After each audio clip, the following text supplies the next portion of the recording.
आज आपण म्हणजे मी विशेष करून पावसाळ्यामध्ये नेहमीच जिथे फोटो येतात पाणी साचल्याचे भाजीपाला मार्केट आणि फळ मार्केटच्या या दोन ठिकाणी भेट दिली.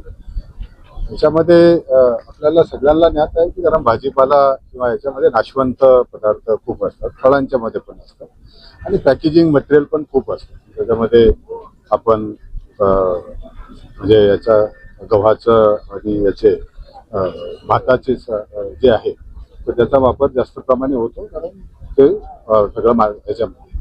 पण ज्यावेळेस इथं अनलोडिंग होताना भाजीपाला निघून जातो, फळं निघून जातात, कुजलेले फळं तिथेच टाकली जातात आणि हा पॅकेजिंग मटेरियल पण तिथेच राहतो आणि त्याच्यामुळे तिथली खालची जी नाली आहेत त्या सगळ्या मध्ये आपल्याला पाणी तुंबण्याचे प्रकार मोठ्या प्रमाणात होतात. आजही व्हिजिट केल्यानंतर तेच प्रत्यक्षरित्या जाणवतं.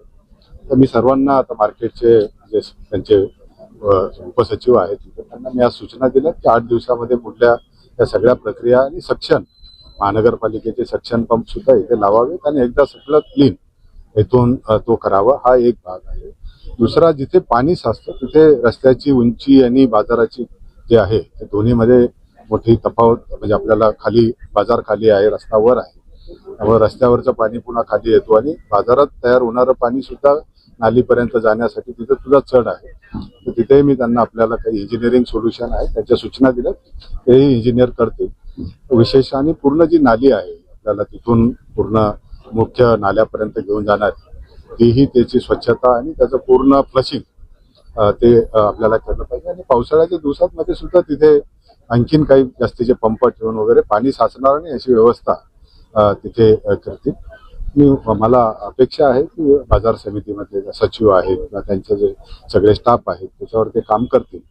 आणि भविष्याच्या दृष्टीने पण आपल्याला नेहमी बघितलं पाहिजे की जिथून आपला भाजीपाला आणि फळं येतात ती जागा सगळ्यात जास्त स्वच्छ राहिली पाहिजे. तर याच्यासाठी त्यांच्या स्तरावर आम्ही पुन्हा एकदा बैठक घेऊन काय नियोजन करता येईल, काय चांगल्या बेस्ट प्रॅक्टिसेस करता येतील त्याचा आपण अंमलबजावणी करूया आणि निश्चितपणे याच्यामध्ये सुधारणा होतील अशी अपेक्षा आहे. एक आपल्याला लक्षात घेतलं पाहिजे की एक स्वतंत्र दोन संस्था आहेत. महानगरपालिका जसं एक मार्केट आहे, एक स्वतंत्र संस्था आहे, त्याची मॅनेजमेंट कमिटी आहे.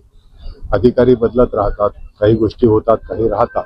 परंतु आता मी पुन्हा त्यांना बोलवलेलं आहे. आज सचिव नाही आहे, मंत्री महोदयांची मीटिंग असल्यामुळे ते मंत्रालयात आहे, परंतु ते माझ्याकडे येतील आणि आम्ही याच्यावर निश्चितपणे काहीतरी एक चांगली उपाययोजना करण्याचं करू. मी आता त्यांना सूचना दिल्या कारण त्या संस्थेचं काय मी दररोज काय रिपोर्टिंग पाहत नाही, परंतु पावसाळ्याच्या दिवसाच्या दृष्टीने इथलं पाणी महानगरपालिकेच्या नाल्यांना येतो, तिथं अडचण होणे, नागरिकांना त्रास होऊ नये या भूमिकेतून मी इथे सगळी पाहणी करत असताना त्यांना मी सूचना दिल्या. मला अपेक्षा आहे की ते आता त्याच्यावर काम करतील. आपल्याला अशी परिस्थिती तुम्ही माझ्याबरोबर होता त्यामुळे वेगळ्याने त्याच्यामध्ये बोलणं की चांगलं नाही. त्याच्यामध्ये मला ज्या सूचना त्यांना द्यायच्या त्याही मी सूचना दिल्या. अपेक्षा व्यक्त करतो मी आता की त्याच्यामध्ये बदल होतील. 8 दिवसानंतर मी पुन्हा माझी एखादी टीम पाठवून मी त्याचा अहवाल घेईल, बरोबर, आणि त्याच्यामध्ये बदल होण्यासाठी आपण प्रयत्न करूया. आहे वस्तुस्थिती ती सगळं नाकारता येत नाही. हा कचरा दैनंदिन उचलला जातो, फक्त त्याच्या वेळा ज्या आहेत त्या पाळल्या जात नाहीत असं दिसत आहे.